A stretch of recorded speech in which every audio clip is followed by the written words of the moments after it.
Good morning again, everyone. Hope you had a pleasant coffee break. So let's continue with our meeting today.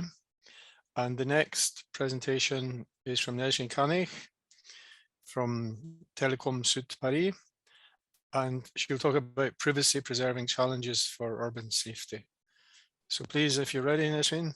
So thank you for the introduction, Joe. I will be, for this session, introducing privacy preserving challenges in urban spaces as part of the practice guideline to in smart cities that will be conducted under the IMPETUS project with the different partners. So for this presentation, I will consider a general use cases, but so that it can be mapped to different scenarios and use cases in general usage in smart cities, and then I will follow up with a discussion actually that which raises the different challenges in urban safety. And for my for the first use case, what I would say here. This is an example that I think most of us actually experienced this.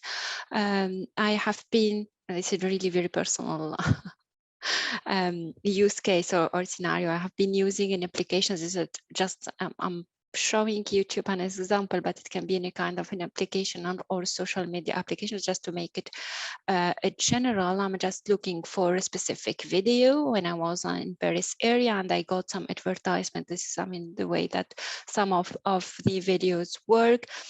This video was actually very mapped to my location, which was when I was in France. And then when I have traveled to another area, here I show Auckland because when I used to travel, when it was possible for me to travel,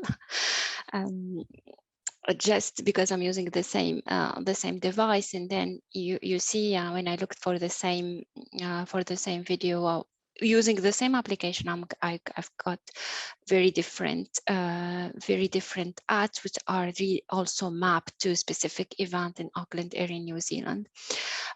This is to say, which raises the question about location data and how it is changed, and if it is actually necessary to collect this data, and to what extent for me as an end user. Okay, please be advised that I will be at somehow discussing the privacy concern from an end user point of view, but also from a service provider point of view, just to see how this balance can be reached at some point, and how we can reach an agreement between both of us. Okay, so this is very common maybe use case that some of us may be aware of it or not, but this context data is very, very valuable. It's more than dealing with the what we call useful data or content data or service content data. This data, which is transited in over the network, is valuable in some point that will help the service provider, an attacker, or any kind of external user to collect that much data on me, and will harm our privacy. Again, this kind of data is the data that have been used in in a lot of several several data breaches. I'm just showing some of the mediated one, but it can be kind of a lot that we have experienced rising from the collection of context data or content data from the Amazon, as personal assistant to others that may harm at some point this variety of people, and which actually also has been very well regulated by the GDPR. Here I'm listing GDPR because as the one to we are considering in IMPETUS and at the European space, but just to let you know that GDPR is not only on the scene, but it's actually at some point defining very clearly the boundary of usage of data and actually emphasizing the data minimization principle in order to enhance the privacy by design. Just I mean, to follow up, the privacy is not about being only anonymous or hide our identity. Is beyond that. It's actually something is not only for criminals, it's for all of us, because we value our privacy, because it's regulated by the different law text, and because it's actually necessary to have it for the sovereignty of people. So. But the question, or the main challenge, is it's very hard to achieve, because it's not only tied to the content data, it's actually a whole complex system that value all the interaction between the different IT services, the different IT component in the full infrastructure. So the more the system is, the bigger the system is, the more complex the privacy to achieve. First, because of this complexity on all the shared data, and second, because privacy doesn't only deal with law and IT, it also consider all the social and psychological interaction of people. And here maybe just in the presentation of Elena, we saw that how the perception of users and awareness of what exists and their interaction with the system can be very different, and this actually have an impact on the success of implementing privacy preserving techniques. Okay, so we do have, from a technical point of view, this will be focused in my presentation, we do have what we call there exists a kind of variety of techniques that are called privacy enhancing technology that can help in this context, but still we need to have a full assessment of their usage and their adaptation, in order to value their adoption in different contexts. So PETs or privacy enhancing technology are needed. They are fast enough to be useful today, but still not generally usable.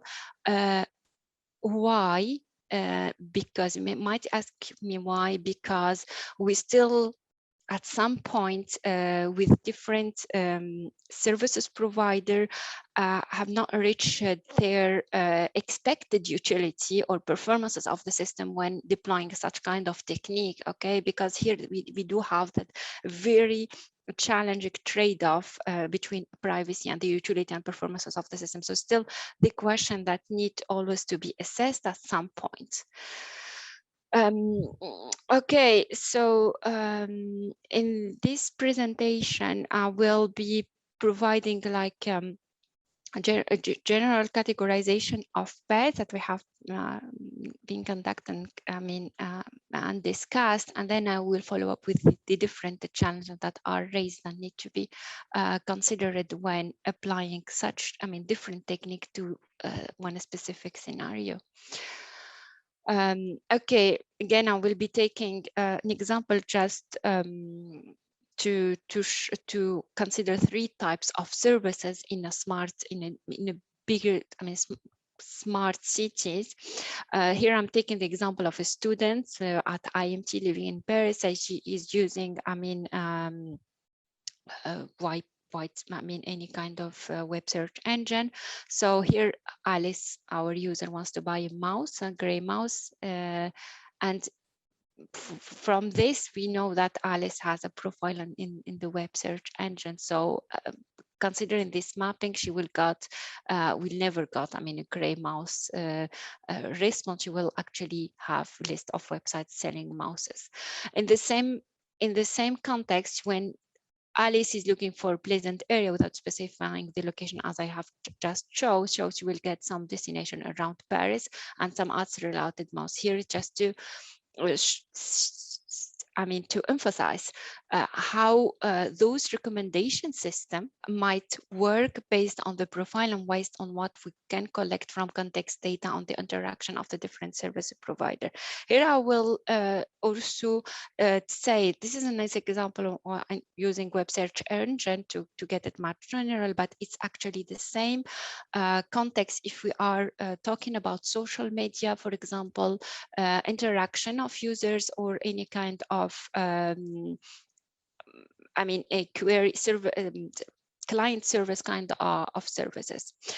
In the same our user Alice here, she's using some application to monitor some kind of her health situation, and this data will be shared with the service provider, for example, or her activities will be shared on their service providers. This will create at some point some kind of profile which is very, very tight and to her profile. That's okay. Alice will get recommendation, personalized action. This will be very valuable for Alice, but to what extent this service provider can share the data with other entity, is that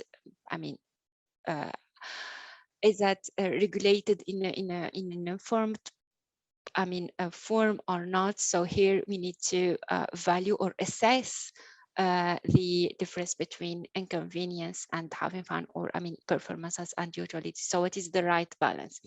In this, sorry, it might be very small, but from this context, so the categorization that we propose is that for different I hope you can see, for different application or use cases in terms of in the smart cities. Here I want to put the accent on pervasive application, so any kind of interaction with the infrastructure and services as a general way, or application in terms of transaction and banking or e-health, or actually local social applications. This is a very big categorization, but taking them in three categories. Here, depending on the application and their targets, we categorize three different different category at the user side. At the user side, that those are the application or the category that the user needs to put in place in order to protect his privacy to reach some level of privacy. So from those, I cite on, may have afterward a discussion specifying how each of them work. Anti-tracking, so anti-cookies technique, privacy preserving certification, obfuscation techniques, so encryption and so on, and also data perturbation and all the collaborative computation at the user side. This is here the user needs to apply some heavy computation on his side in order to protect his privacy. So this should be actually allowed now by any service provider, and also being able to be audited. This is one of the points that I want to say just in the legal discussion. In the server side here, these four main categories that might be applied are what we call statistical data disclosures, that include anonymization of their data set or applying some differential privacy. Also using self-destruction data system, it does mean that they don't lock all the information. All the information will be removed or purged over the time, and also can use obfuscation and private collaborative communication in order to not to profile users, but also still get the better of their the best of their services. And at the channel side here, we can use any encrypted channel using all the standards, communication standards like TLS, SSL, and so on. So this is mainly the main categories that can be applied at different level on the use cases based on how this should be applied. So this is a very big picture of this taxonomy. Just to not able to, okay. Very quickly, just to recall some of them and see why, what is the main goal, for example, to use anti-tracking tool and how this can be supported at server side. Because what we need to understand is, okay, that that's great to use those tools, because it helps to protect our privacy and helps not profiling us. But how this will impact the service provider? Can we still get the service by the end, or I mean to get all the objectives of the service? So okay, inter-tracking help to prevent the service and to trace Alice, for example, here, but at some point those cookies will enable, will destroy one of the functionality of the server. That's why I said that at this should be supported by the service provider. Okay, I'm just sticking this very quickly, not to stick on time. This will be cookies, can be any kind of cookies or fingerprinting or ad blocker. So this is a very large categories of techniques. From the server side technique, this what maybe value in at IMPETUS, because we have a large number of servers and applications. One of the technique that maybe would be considered by our services is the use of database anonymization or anonymization. Okay, this will enable companies, enterprise to process anonymized data independently from GDPR requirement, because the data will not be recognizable and cannot be linked to the user. And one of the technique is here, I'm just showing what we call key anonymity. Is, for example, here I have a data set instead of which is anonymized at some point where I only have identifier or numbers or random ID, but with the specific information, personal information of the user. So I will create what we call generalized data sets that enable me to use it as a service provider, that enable me to use this data and to do all my analysis of this big data without being very specific. Okay, and now it's very tough work here, and to find the best way to create this generalized data set, not being like identifiable at some point, because sometimes here you may say that I don't know, people who are on the age of 20s, in the 20s, all have the same disease. So at some point I can identify people, and this is one of the, also some of the mediated work that have been conducted at some point by the MIT, where we can identify and match between health data and some open public data set. Okay, so still have drawbacks now, because we have complexity, we still have inference attack, and we do have full trust of our remote server, but our adversary here, we don't consider the service provider of our adversary, we just value the privacy of people just to in IMPETUS use case scenario. Okay, so I'll finish by the two slides about some technical challenges to implement PETs. So what we need to do, okay, having all this big picture on what kind of category can be applied at which site and for which application, we need also to consider that we do have challenges regarding the implementation of privacy preserving. More than the performances is that we need also to have what we call auditing tool. Here I'm respecting the recommendation by the GDPR, but it's actually in general use of IT systems. We need to have or to implement the transparency and get auditing tool to be addressed, or to auditing functions to be addressed by the system, and this have not been addressed very well, and this also one of the things that need to be considered when assessing the privacy or the privacy preservation of the system. Okay, here I'm putting some of the example works that can help to do this, but still something that is very challenging to put in place, having full privacy, good performances and auditing.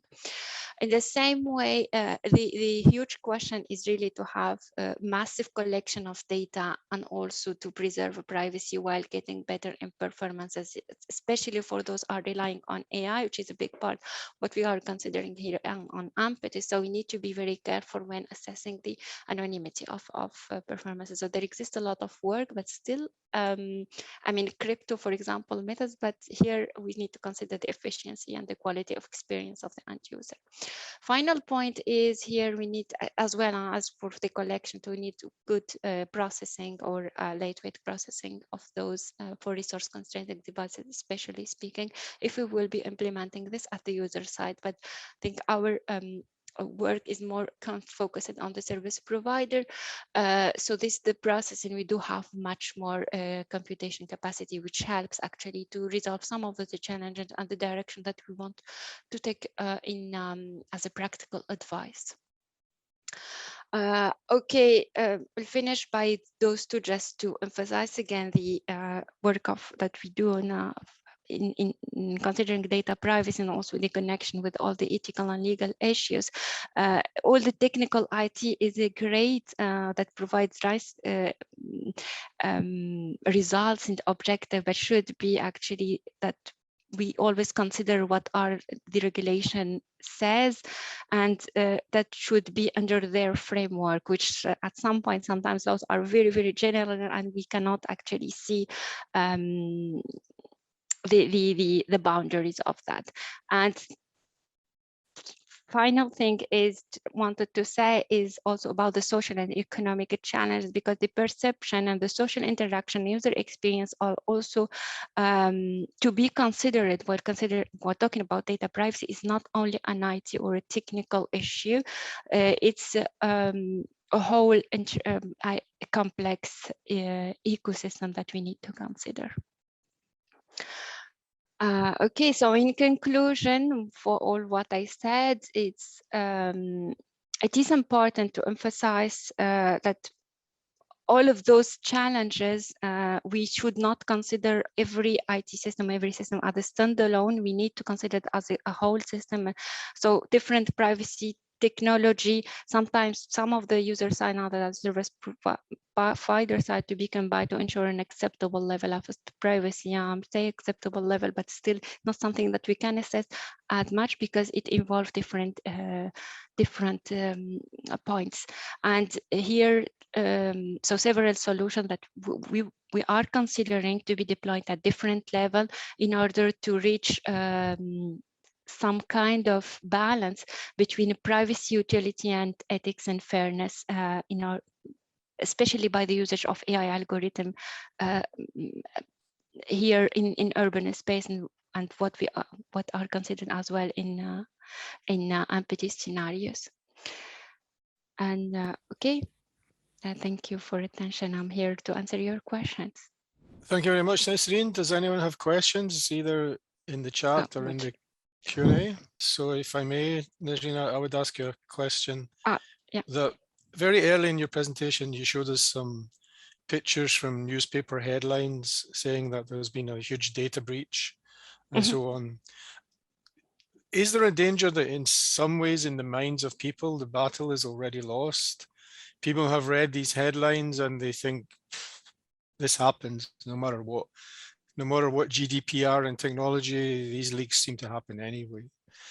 I mean, do you think there's a danger there that people will just give up when they see these very dramatic headlines? It's a very, very good question first. Maybe a depressing question. It's not an IT question. You see, even though I have, not that much understanding, it's more about the human factor of privacy. I mean, to see what are their perception and what is the awareness of the. I mean, even though some people will give up, I have been. I participated in some kind of survey in this way, that in order to consider what are their perception in such kind of situation. But even though we need to actually strengthen the technical part in order to provide the privacy, while considering, this is what we try to do, and while considering what we call vulnerable users that will actually at some point introduce some vulnerability and or weaknesses to the system. So it's something that we need to deal with in order to reach this. But yeah. Okay. I see that Sandro has his hand up. We have time for one quick question, Sandro, if you want. Yes, thank you, Nesrine. you was mentioning privacy in the application of artificial intelligence. You never mentioned words like bias and fairness. Can you say something about that?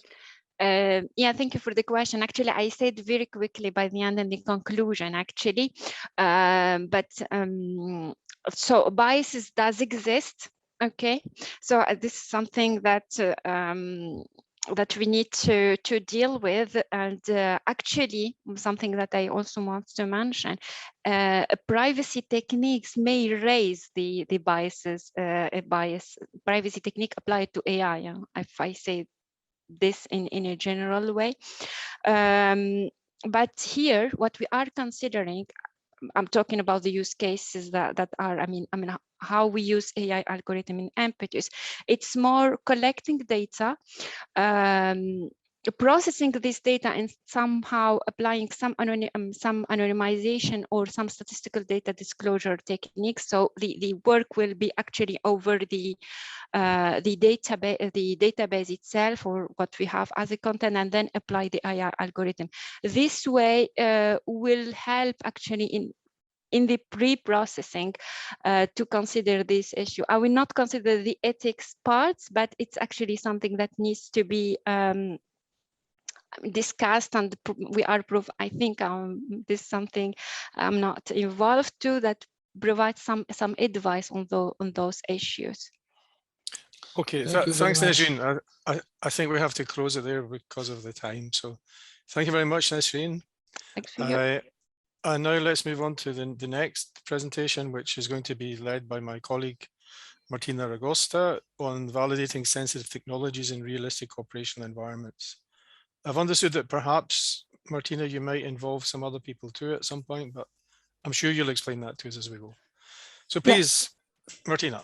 So thank you, Joe, for the introduction. I don't have your beautiful tie, but I'm wearing the most concrete outcome of the project so far. So our wonderful T-shirt, and it's. So the previous presentation laid the foundation of our research project, our research activities, while in this presentation we will focus on the concrete and the realistic application of these technologies in the operational environments.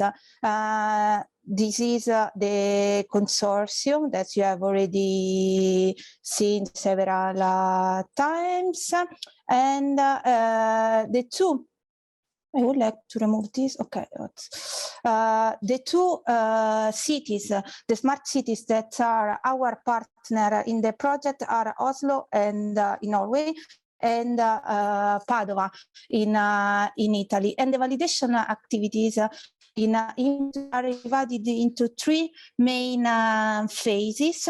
The phase one, that's the one that we have already carried out in the past month, is related to the initial trials and the technical and acceptance testing of the tools on non-live system. Then there will be the second phase, where we will deal with a larger data collection from live system, in particular focusing on the analysis, but not on the intervention. And the last one will be the live test with simulated physical and cyber attacks. So as you can see, these three different phases deals with a different level of realism, from the very low to the real simulation. And in this presentation and in the next one with Oslo partners, we will try to give you an overview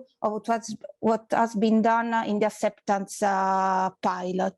As Joe said at the beginning, the acceptance pilots were the first occasion to test the tools and to start to deal with the sensitive aspects of our project, try to balance potential conflict needs to collect, transform, and share data with the protection of data privacy, and managing the processes of organizing these huge events and very demanding events for the cities. For example, like the closure of a square for the exercise.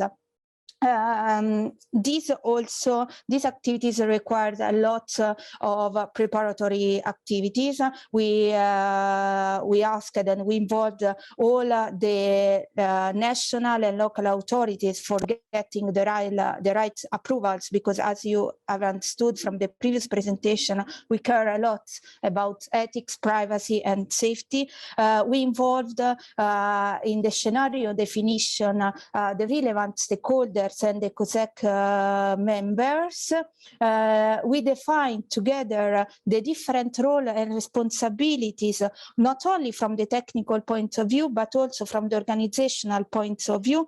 And for each tools in both cities, the technological partners were there to set up this tool and to prepare and involve the end user through presentation, through some training session, in order to let them to understand and to get familiar with the tool. The first acceptance pilot was in Oslo at the beginning of November, and after 1 year of working in remote, we had also the opportunity to meet with most of all the partners and to run the initial test. This is one of the pictures of the SOC operators in Oslo, and as you can see, the SOC operator is wearing these headsets for assessing his workload, stress, and emotional workload. And the screen on his left is the screen where he can check real time these different indicators and also get some alerts. Then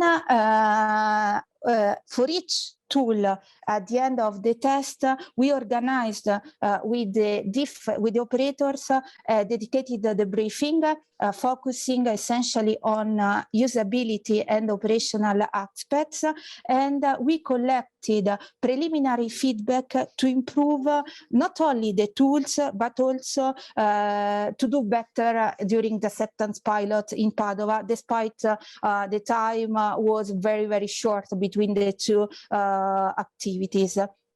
And I focused in the previous picture to the headset because I would like to use this tool to explain a little bit better what we learned in Oslo and what we changed and improved in Padova. This is true also for several tools that we have tested in Oslo. So when we talked with the operators about his experience with the tool, he said that according to usability, in his opinion, it was easy to use and comfortable. It was also easy to understand the different indicators and alerts. And according to his opinion, it would work well for larger events, for example, demonstration in the square and so on. Regarding operational aspects, the operator suggested us that it may require some new procedures and also some new competencies or additional competencies and a little bit more experience regarding the manager standpoint.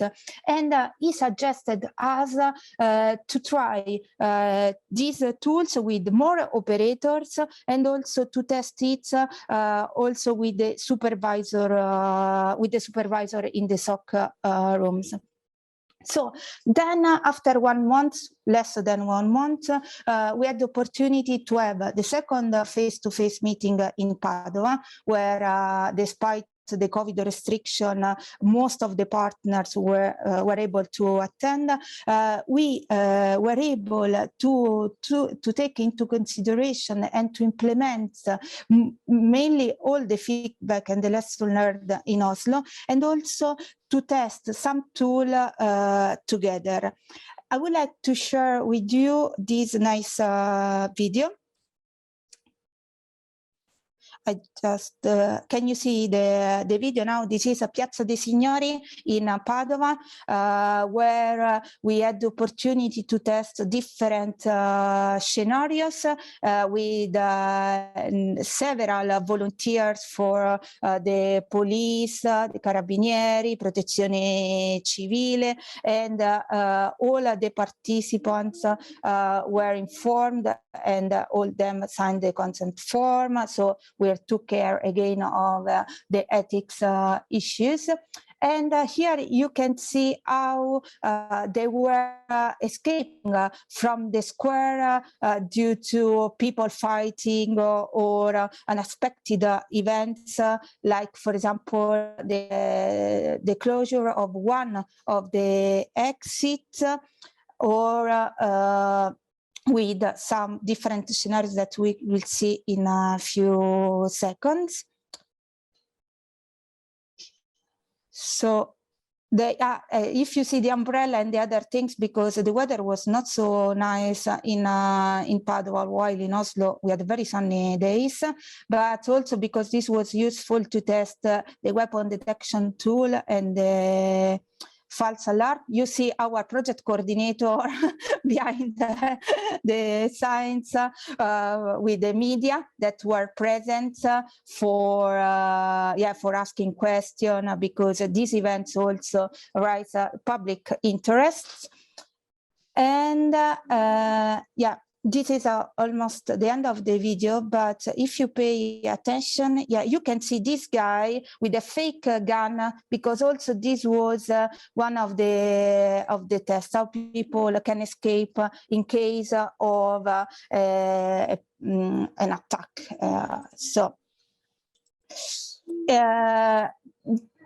I showed you what happened in the square, but at the same time, we were at the operational center with two operators wearing the same technological headset of the previous one. You can see in the screen of the operator the square and what was happening in the square, and the supervisor that were coordinating together how to intervene.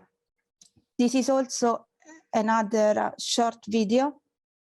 Here you can see how they were coordinating, and also the two screens, because this is one of the screens for the supervisor and the distribution of work and the supervisor. We were able to implement this in Padova. In addition, we were able to test the same tool in the intelligence operation room in Padova with different operators, and together with the weapon detection tool and the PTRO that you will see in the next presentation. So we learned a lot during these two acceptance pilots. We understood that these tools are targeted for different users. They can provide a different alarm, and also for the platform, we should think to different widgets for sharing the information with the different operators. We need to take into account the impact of these tools on the operation, and also try to use this tool for enhancing collaboration between the different agencies and the different operators. Now I would like to let the floor to our partners from Città di Padova, from Comune di Padova, Bruno Bonomini and Giulia Canilli, because with them I would like to discuss how smart cities can manage both physical security and cybersecurity aspects, and also how the technologies that we are providing can ensure that they are developed for the benefit of society. So Bruno, if you want, the floor is yours, and I can pass to this. Good morning, everybody. Thank you, Martina. So, as Martina said, during the last week, the IMPETUS consortium undertook the so-called acceptance pilot in Padova, that you know is close to Venice, just to better clarify where this city is. So, with the aim to make a step ahead, comparing what we undertook in Oslo, we tested all the tools, but in front of the city. So, with two main objectives, let me say. We would like to involve more the local stakeholders. And of course, as already shared, we definitely want to collect feedbacks for further developments. And during the acceptance pilot in Padova, we involved more than 150 people in a different location, as Martina showed you earlier. We undertook some of the tests combined, so with more than one tool tested in the same time. And for us, the challenge has been to let our audience, so authorities and users, but also media and citizens, so the city, to understand the potential of the IMPETUS platform and the IMPETUS tool. So to let you understand better what the potential could be, let me use the same example I used during the introduction in Padova and compare a danger in Piazza dei Signori, so the square you have already seen in the video, without IMPETUS and with the IMPETUS. So yeah, Martina, are you okay? No, sorry, I was there is a voice. Okay. So without IMPETUS, if there is a person holding a gun in Piazza dei Signori, probably someone has to notice the danger. He or she makes an alert call. He or she describes the subject to the operator. And then the operator receives the information and transfers it to those who have to intervene by voice, so with a call, probably with a mobile phone or a radio. So the patrol instead have to intervene quickly, following what learned from the operators. So Martina, please. So in this case, during this step, there are many things that can be a matter of lack of information and lack of time. So as you can see, there are plenty of questions. So do this step that I described all work? Do all happen? So there are many questions, as you can see in the right part of the screen. Instead, with IMPETUS, there are many steps to be undertaken. So the IMPETUS directly detects the potential danger. The operators confirm the danger, so it is not a false positive. The operator then transfer directly with just a click the image to the colleague asked to intervene, and these people directly receive the position and the images of the subject detected. So comparing the two slides, Martina, go ahead. Here we have just to click and no possibility to have a lack of information and a more precise and less time involved. So for concluding, I leave the floor to Giulia. Thank you. Thanks to IMPETUS, we should have real-time information and alerts, and these alerts should arrive to the SOC operator passively. I mean, we don't need citizens calling the police, and we shouldn't need policemen on the field calling their colleagues.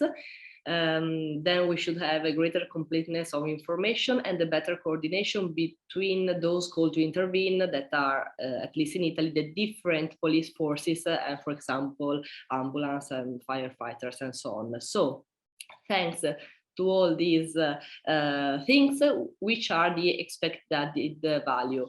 We expect interventions without external signaling, a reduced intervention time, and most importantly, more effective intervention.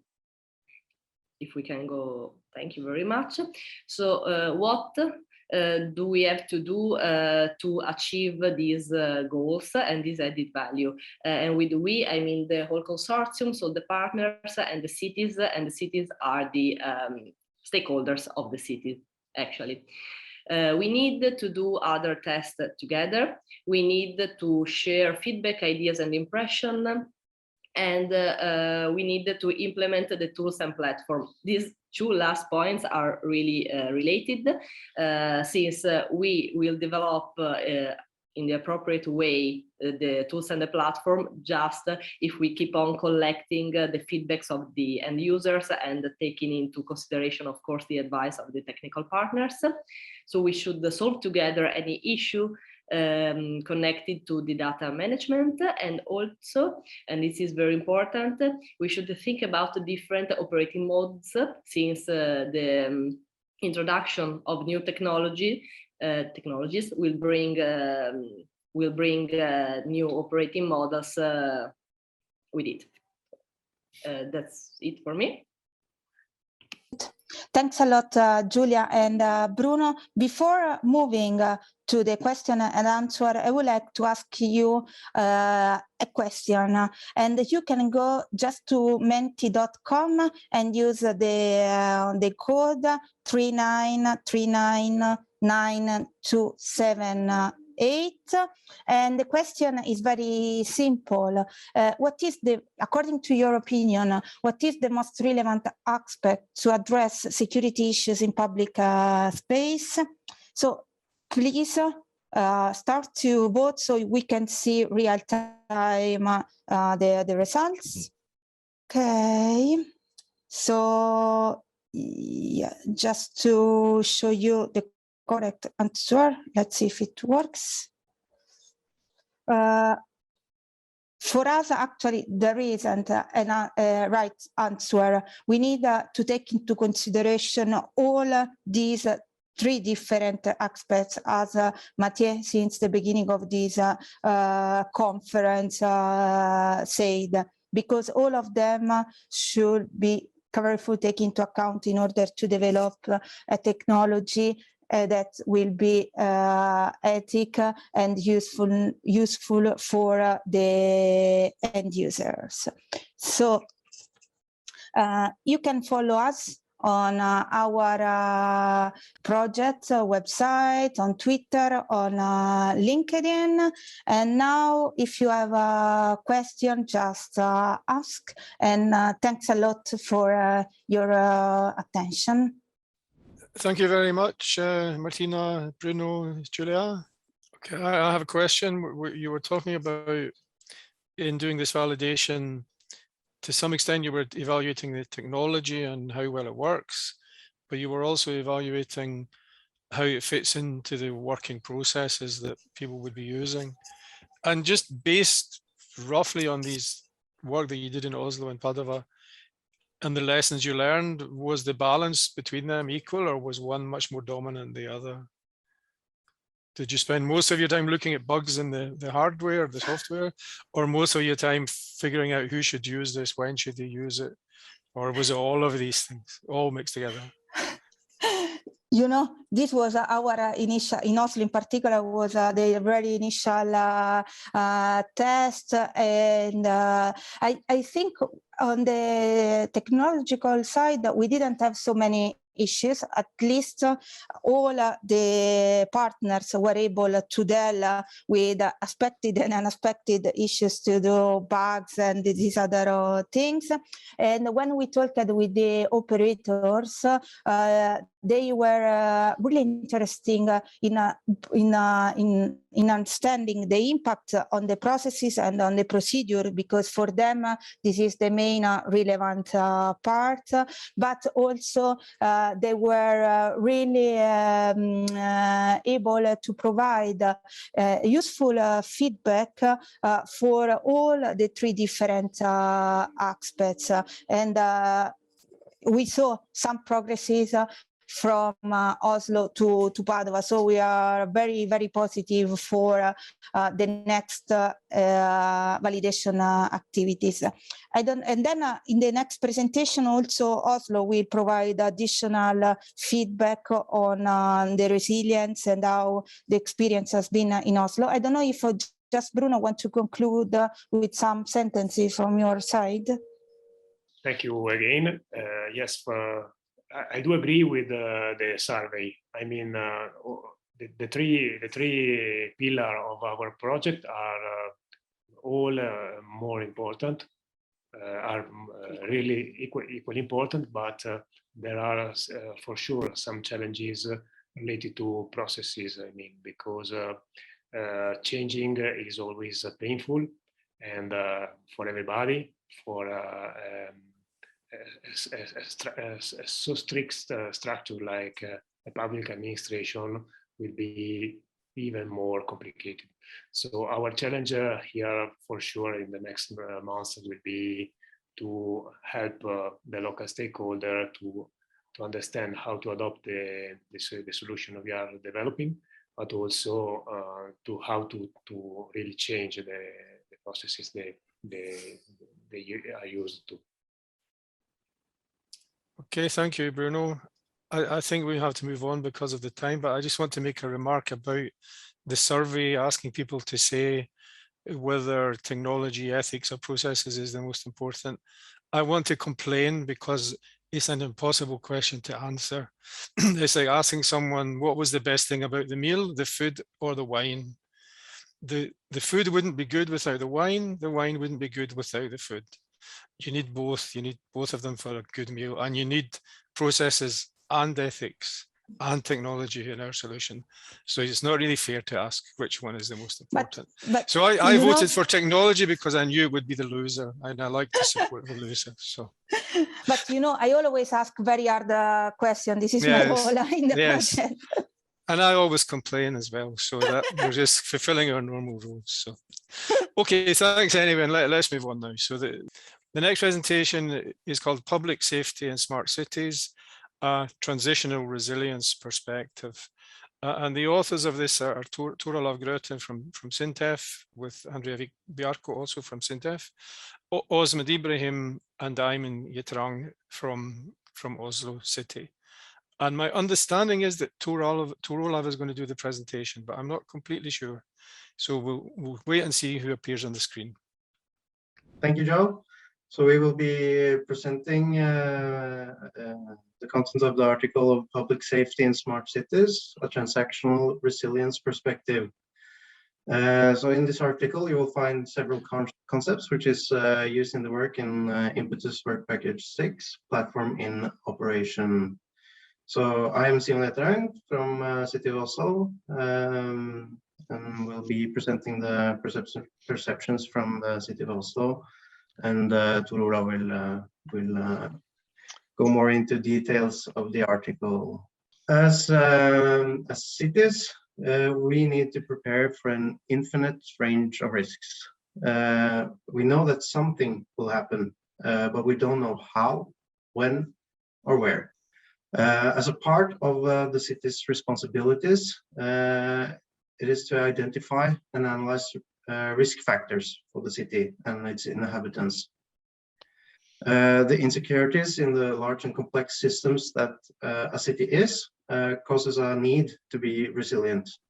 As in the case of the pandemic, we planned for a pandemic, but not this pandemic.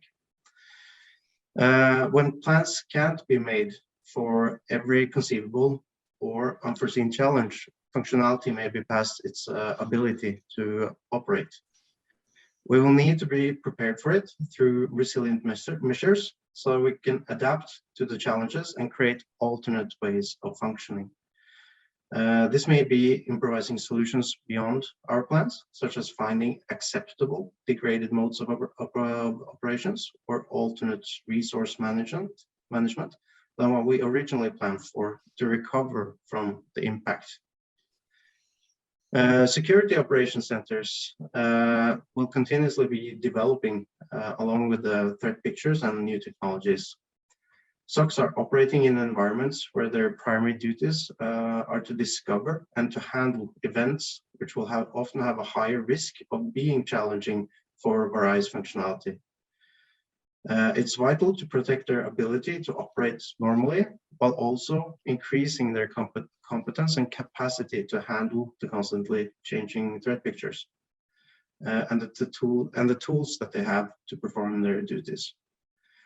When SOCs are affected by events, their operations may be suffering, and the competence of the operators become the primary contingency measures we have to handle the event. When adding capacity to SOCs with new technological tools, it will change the way that they operate. You will create new dependencies or perhaps even removing capabilities and redundancies. So you may inadvertently increase or create new vulnerabilities, which makes it important to secure the operator's competence and ability to handle these challenges. So creating a resilient SOC with operators capable of adapting to situations outside of normal contingency plans will require a resilient organization capable of supporting the operator's needs and decision making. There are several factors such as mandate, understanding of intention, boundaries, and training, which can help to develop a sustainable adaptive capacity. In Impetus, we address these challenges by creating guidelines founded in concepts of resilience engineering. For the city of Oslo, it can be challenging to create resilient operational models.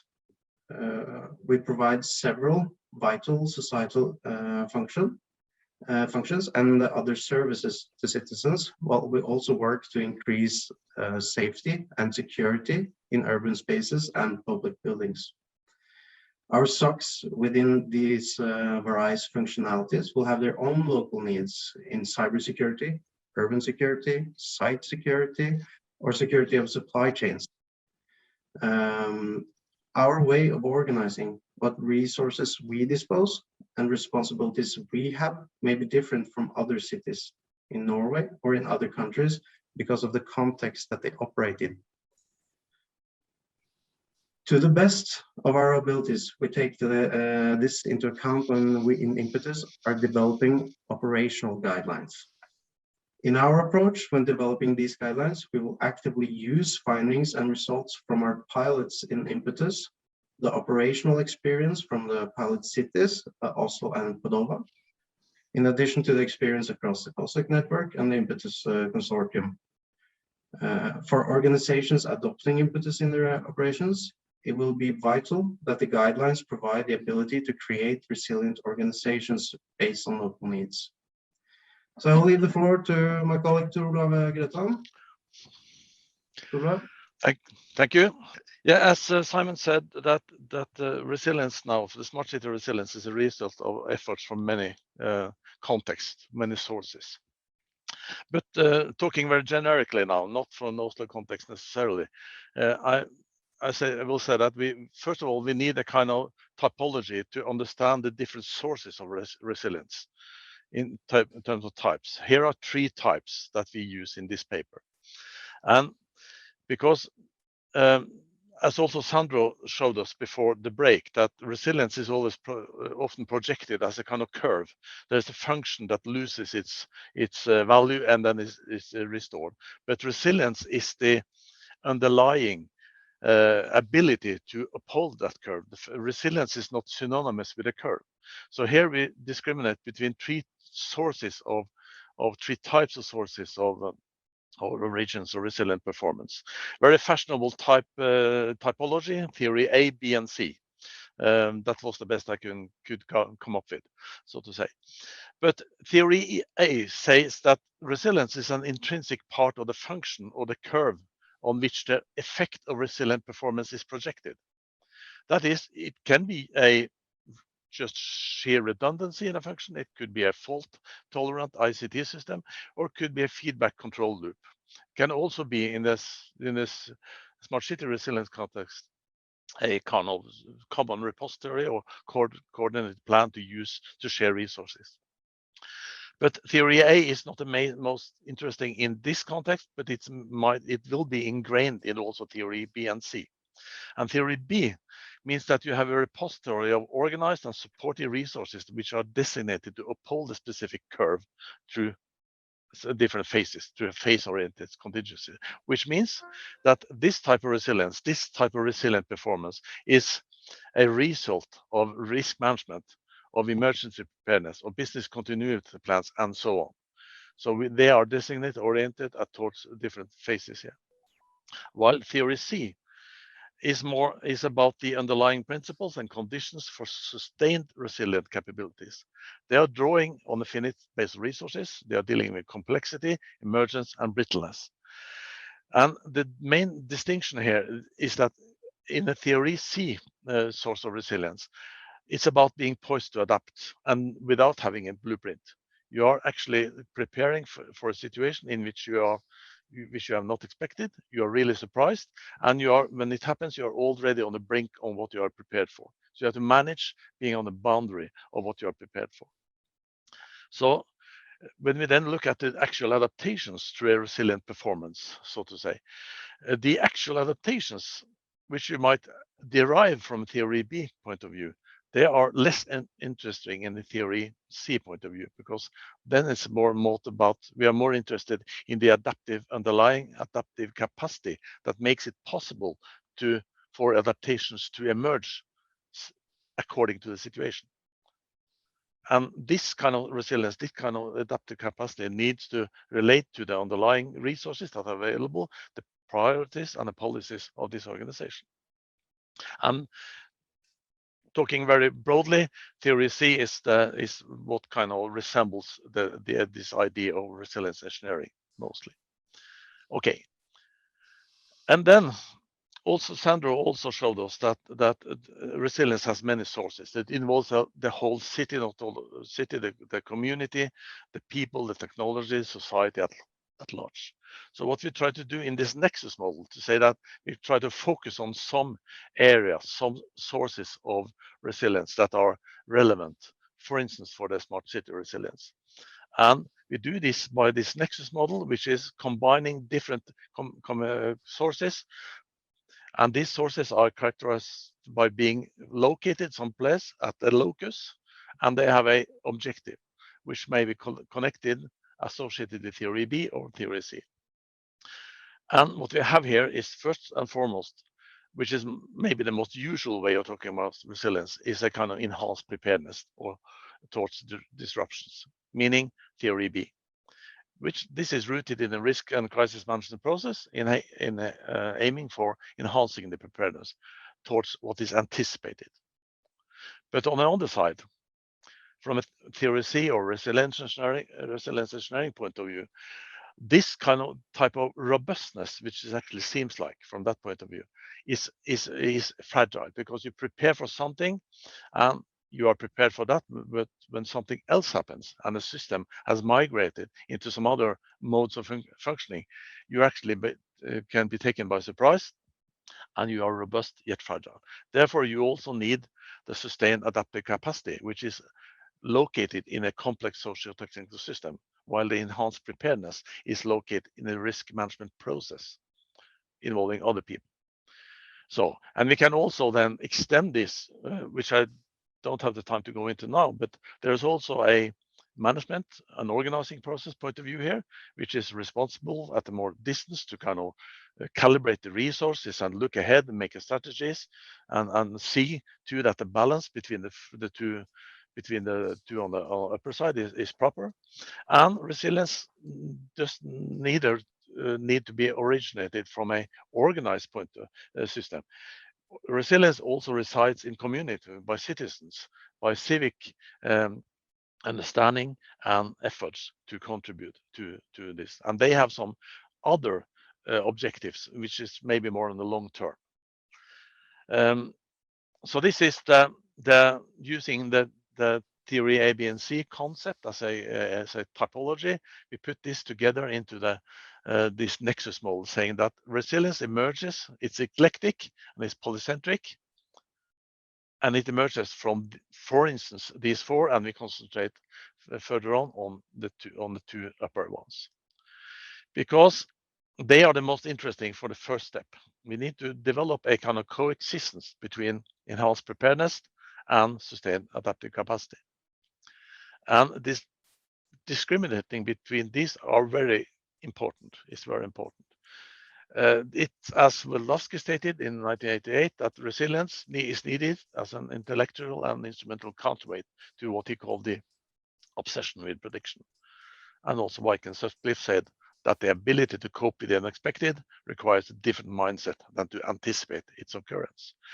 As Simon mentioned, in Norway, the Prime Minister at the time this spring said, for the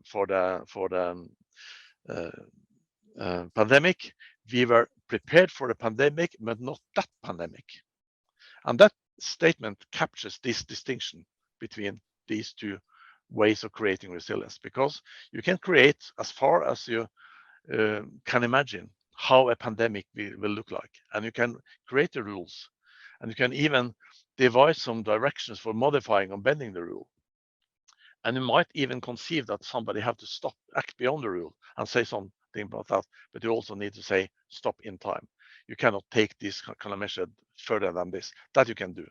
But when these things happens, when this pandemic happens, you need some other type of resilience, which is the sustained adaptive capacity, which makes it possible for you to have trained and to be able to operate on conditions that you haven't prepared for, that are beyond your preparedness. And you can also then extend this bridge later on towards the lower two parts of this nexus model. So we can use also here, we are conceiving the use of a training concept, which we are called training for operational resilience capabilities. You could come back to the how this is at a later time. Now I'll just talk about how we can use it. But there is a digital version of this that we are going to use, probably. But I tried to mark out with green and blue here how this kind of maps to these two types of resilience. We need worst case scenarios. They need it to be more acquainted with those, because they will challenge them in many areas. So they will kind of entail high uncertainty in the chain of consequence, and that is something you need to explore. So in order to explore it before it happens, you need to train on it. So you have to stage some training scenarios that goes beyond what you actually have prepared for. And this means that the operational concepts will be challenged in a systematic way, in different ways. So you can over and again try to explore or encounter situations that are beyond what your official preparations are about. And then you try to feed back your experience from that and try to modify and try to enhance your preparations as good as possible. But you cannot realize how far this can go until you actually train on, see how it propagates through your city. And that is also one of the rationales for using sustained adaptive capacity training, which means that you're placing the trainees in a situation in which is on the edge of what they actually can manage, and then you add some additional stress, which you see how they can deal with. So this is something that we can also, and that we envisage to be using in T63 on degraded modes of operation, that we can challenge the operational centers, the SOCs, to say, this is what you have, and all of a sudden you don't have this, you have just a reduced repertoire, and then something happens. How will you deal with that? So all in all, by using this type of training, we can develop various kind of resilience capabilities and integrate them better across organizational context. That's the main achievement by doing this way. Simon, I think you have to conclude for Oslo. Yeah. As Olav has presented, these concepts are very important for our approach to how we will develop the guidelines in IMPETUS. The concepts give us a better understanding of addressing needs when we need to change, adapt to work with these new technologies in our operations. So we look forward to dive into the concepts and the challenges in our development. And if you're interested in reading this further, you can find the article "Public Safety in Smart Cities: A Transactional Resilience Perspective." Thank you for your attention. Thank you for your attention. Thank you very much, to Olav and Simon. Does anyone have some questions in the chat or in the Q&A? Okay, I would like to ask a question about time scale. So IMPETUS is a project which lasts for 2.5 years. And you mentioned, both of you, enhancing preparedness and doing training and things like this. And these seem to me to be the things that don't happen overnight, or even within a month, or even within a year, or even within a decade before they have a big effect. Could you say something about timescale and how it relates to all of this? The kind of changes you're talking about here, and compare that with the timescale of IMPETUS. Does it fit?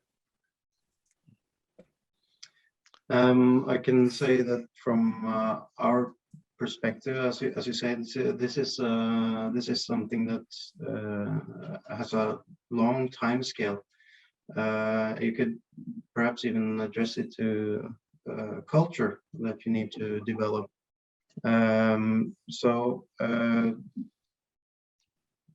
This is a informative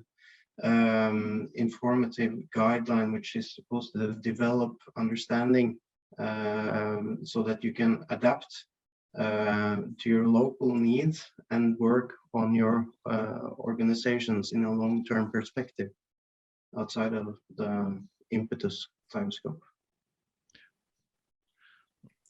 To Olav? I could add from a kind of more generic point of view that I think that the enhanced preparedness process is something that should be really coupled on the risk and crisis management. That's the idea, because that is something that presumably goes on and on, and so you can use the scenarios and the assumptions that are embedded in that, and use them and challenge them by training on sustained adaptive capacity.